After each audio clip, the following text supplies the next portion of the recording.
राधे राधे मित्रों, कैसे हैं आप सब। आज हम बताने वाले हैं वट सावित्री व्रत की पूजा किस प्रकार से करनी चाहिए तथा वट सावित्री व्रत किस दिन करना है व इसका सही समय क्या है। इस बार वट सावित्री का जो व्रत है वह 6 जून दिन गुरुवार को ही किया जाएगा, क्योंकि 5 जून को अमावस्या तिथि आ रही है, इसलिए 6 जून को शाम 5 बजे तक रहेगी। इसलिए उदया तिथि के अनुसार यह व्रत 6 जून दिन गुरुवार को ही रखा जाएगा। 2024 का व्रत है। इसका व्रत के कुछ नियम हैं। यदि आपके आसपास कोई वट वृक्ष हो, बरगद का पेड़ हो, तो आप पहले से ही देख लीजिए। एक दिन पहले भी वहाँ अगर सफाई न रहती हो तो एक दिन पहले आप स्वयं जाकर वहाँ सफाई करिए तथा उस दिन भी आप जाकर के वहाँ सफाई कर लीजिए। वट वृक्ष के नीचे पानी वानी जल छिड़क दीजिए, अच्छी सफाई कर लीजिए, क्योंकि उस दिन वहाँ पूजा करेंगे, सामग्री ले जाएंगे, इसलिए वहाँ बैठना पड़ेगा, सामग्री भी रखनी पड़ेगी, तो वहाँ पर सफाई करनी पड़ती है। इसलिए शिवालय अथवा किसी भी वृक्ष के नीचे सफाई करने से अपना जो कर्म होता है वो सही हो जाता है, जो पाप होते हैं वो नष्ट हो जाते हैं। इसलिए सबसे पहले आपको वट वृक्ष के नीचे जाकर के सफाई करनी है। इसके पश्चात उसी वट वृक्ष के नीचे पूजा करी जाती है जिस वृक्ष पर फल लगे हों, क्योंकि फल की भी आवश्यकता होती है। तो किस प्रकार से पूजा करना है, जो भी माताएं बहनें हैं, जो भी सुहागवती स्त्रियां हैं, उनको 16 श्रृंगार करना है। सबसे पहले उनको सिंदूर, लाल पीली चूड़ी धारण करनी है, तो अच्छी साड़ी धारण करनी है। नई साड़ी होनी चाहिए, लाल हो, पीली हो, ऑरेंज हो, लेकिन काली और नीली पूजा में वर्जित है, इसलिए काली और नीली साड़ी ना पहने। यदि आपके शादी की जो चुन्नी होती है अगर आपके पास है तो वो भी आप ओढ़ सकते हैं, वो ओढ़ के जाना बहुत शुभ माना गया है। एक टोकरी में आप फल ले लीजिए, जैसे केला है, खरबूजा है, आम है, इस प्रकार से आप ये फल ले लीजिए, एक टोकरी में रख लीजिए। और दूसरी जगह एक अपना आइपन बना लीजिए, तो एक किसी पात्र में आइपन ले लीजिए और सिंदूर ले लीजिए, जनेऊ ले लीजिए। ऐसी पूजन की सारी सामग्री, आप दीपक की व्यवस्था घर से ही कर लीजिए। सारी सामग्री आपको घर से ही लेके जाना है। रात में थोड़ी चने भिगो देना चाहिए और वो चना सुबह उनका पानी निकाल दे चनों का, और सूखे चने डाल करके ले जाए। चने भिगोए हुए ले जाना चाहिए और किसी बड़े पात्र में आपको जल, यदि वहाँ पे वृक्ष के नीचे जल नहीं है तो आपको शीतल जल घर से ही ले जाना चाहिए, गंगा जल आदि डाल करके।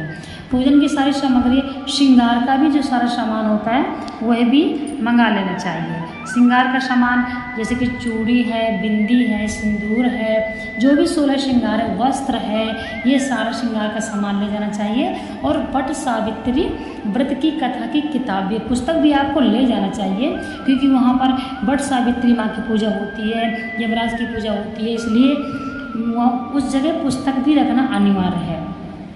एक मिट्टी का पात्र ले लेना है, वहाँ पे आपको आम के पत्ते आपको घर से ले जाना चाहिए, या पहले से आप तोड़ कर रख सकते हैं, तो आम के पत्ते ले जाना चाहिए। और एक मिट्टी का पात्र ले लें, उसमें कलश रखना चाहिए ना आपको वहाँ पे, इसलिए आप मिट्टी का एक पात्र घर से लेकर के जाएंगे। और एक मिट्टी का ही ढकने के लिए उसको एक ढक्कन होना चाहिए, वो आप पहले से ही व्यवस्था कर लें। और आप गौरी गणेश आपको बनाना पड़ेगा, इसलिए घर से सुपारी ले लीजिए और थोड़ी सी गाय का गोबर लेके जाइए, तो वहीं हो तो वहीं ले लीजिए। अगर नहीं है तो थोड़ी सी वट वृक्ष के नीचे की मिट्टी लेकर के गौरी बना लीजिए। और जो बरगद के पत्ते होते हैं उन्हीं के ऊपर गौरी और गणेश बैठाया जाता है।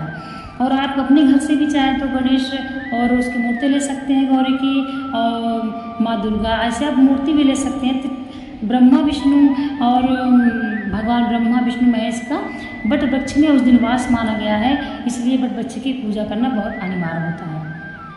आप घर से ही सारी सामग्री ध्यान से ले लीजिए। जनेऊ है और श्रृंगार का सामान है, जितना भी आप श्रृंगार लेना चाहते हैं उतना आप ले लीजिए। कलश के लिए जो जल लेंगी उसमें गंगा जल की व्यवस्था कर लीजिए। चावल ले लीजिए और थोड़ी सी चने की दाल में चावल मिला के खिचड़ी कच्ची ले लीजिए। पुष्प ले लीजिए, माला ले लीजिए, नारियल ले लीजिए, धूप ले लीजिए, घी ले, सब कुछ सारी व्यवस्था अपनी पूजा की सारी सामग्री। और एक पंखा ले लीजिए, एक ले लें या 2 ले लें, वहाँ पे रखकर पूजा की जाती है।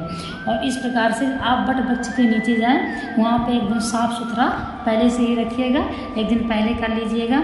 और बट वृक्ष के जो उस दिन तो कहते हैं बट वृक्ष तोड़ना भी नहीं चाहिए। जैसे कि आजकल तो एक नया रिवाज चला है कि लोग जाते हैं और टहनी तोड़ के लाते हैं, घर में कर सकते हैं, लेकिन ऐसा नहीं है। माता सावित्री ने स्वयं अपने पति को प्राण की रक्षा के लिए बट वृक्ष के नीचे ही पूजा करी थी। इसलिए सभी से अनुरोध है कि सभी बट वृक्ष के नीचे जाएं।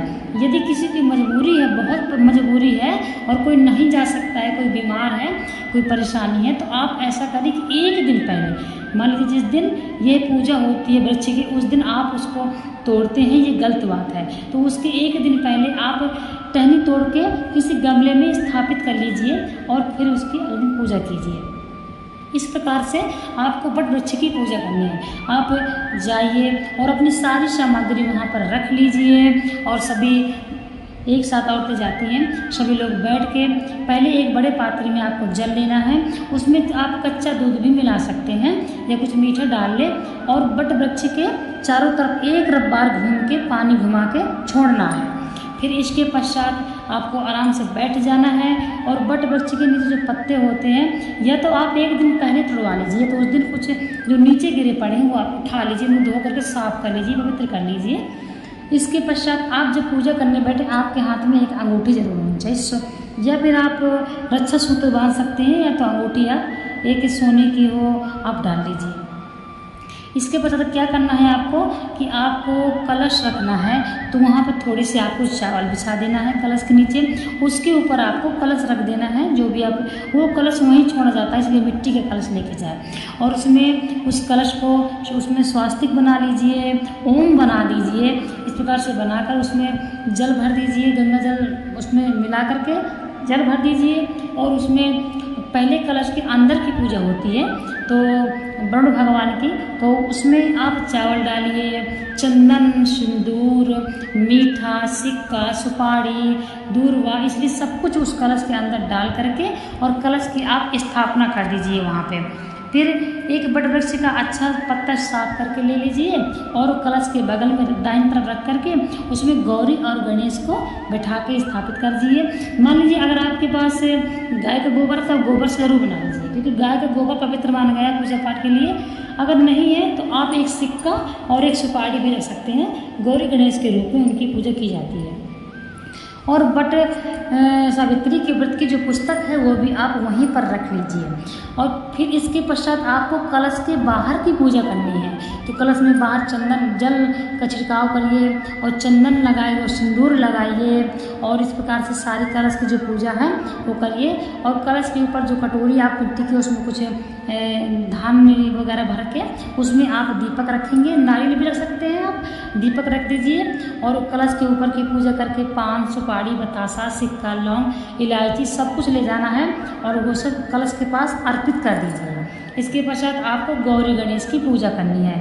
तो गौरी गणेश की पूजा कैसे करनी है, उनको भगवान को स्नान कराइए, चंदन सिंदूर लगाइए, रोली लगाइए, पुष्प चढ़ाइए, माला चढ़ाइए, दूर्वा गणेश जी को अर्पित करिए। सब कुछ पूजा उनकी पूरी सामग्री से पूजा करिए, पान, बतासे, लौंग, इलायची, फल, मिठाई जो भी आप ले जा रहे हैं आप वो भी सब कुछ आप उनको अर्पित करिए। फिर आपको बट सावित्री के व्रत की जो पुस्तक है उसकी भी पूजा करना है और बट वृक्ष की इसी प्रकार से आपको पूजा करना है। बट वृक्ष में आपको जल चढ़ाना चाहिए, सिंदूर लगाना चाहिए और वहीं पे नीचे कुछ बिछा लीजिए, जैसे कोई कपड़ा बिछा लीजिए, जो भी वस्त्र आप ले गए हैं वो रख लीजिए और उसे सब कुछ जो सामग्री है वो वहीं पे अर्पित कर दीजिए। श्रृंगार का सामान भी वहीं पे रखना है, आपको फल भी वहीं पे रखना है, पंखा भी रख दीजिए। आप सारी सामग्री वहाँ पर आपको रख देना है। फिर क्या करना है कि बरगद के वृक्ष में जनेऊ चढ़ाना है। आप जो है 4 बार, जैसे कि 6 बार आप 4 बार घूम करके जनेऊ उनको पहना दीजिए। फिर आपको घी का दीपक जलाना है, धूप जलाना है और पूजा करना है। और आपको 12 लड़का एक धागा तैयार करना है 12 बार घुमा के और उसमें 12 गांठ लगानी है। 12 गांठ लगा के वहीं पर रख के उसकी भी पूजा होती है। तथा पूजा करने के पश्चात जब आप गौरी माँ से सुहाग लेंगे तो वो धागा भी आप पहनेंगे, वो आपका गौरी माँ का, माँ सावित्री का आशीर्वाद है। वो धागा आपको धारण करना है तथा माँ गौरी के से सुहाग लेना है। इसी प्रकार से आरती करिए, सारी पूजा अच्छे से। वो सुबत की जो पुस्तक है उसमें सब कुछ अच्छे से लिखा है किस प्रकार से करना है, आप उससे भी देख लीजिए और उसकी कथा करिए। सभी माताएं बहनें एक दूसरे को सुहाग दीजिए। इसी प्रकार से अपनी मनोकामना करते हुए पति की दीर्घायु के लिए पूजा करिए। जब सारी पूजा हो जाए तो आपको घर आना है और अपने पति की भी पूजा होती है तो अपने पति को तिलक लगाइए, उनको मीठा खिला करके उनके चरण छुइए, उनसे आशीर्वाद लीजिए। इस प्रकार से पति के भी पूजा करिए। पति से भी अपने आशीर्वाद लीजिए, अपने सास ससुर से भी आशीर्वाद